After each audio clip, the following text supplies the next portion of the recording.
Es cierto que Asimov dijo, acabemos con Sócrates porque ya estoy harto de ese invento de que no saber nada es un signo de sabiduría.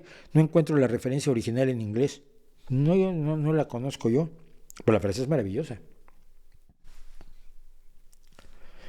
No solo es maravillosa, es que cuando Sócrates dijo solo sé que no sé nada, o supuestamente dice en los diálogos de Platón, solo sé que no sé nada, se contrapone a todo lo que dicen todos los diálogos sobre cómo se saben las cosas, porque se saben muchas cosas, incluso de manera innata, como él lo demuestra en el diálogo. ¿Cuál es?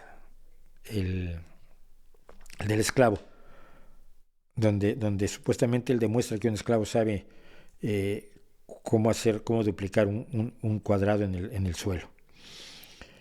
Que no es cierto, él lo está llevando con preguntas sesgadas y preguntas de esas que te van llevando por el buen camino, ¿no? Ay, es cierto que esto es así, o los caballos vuelan, no es así. No, y es cierto que esto es así, o tu mamá es muy mala persona, no, esto es así, mi mamá es buena persona.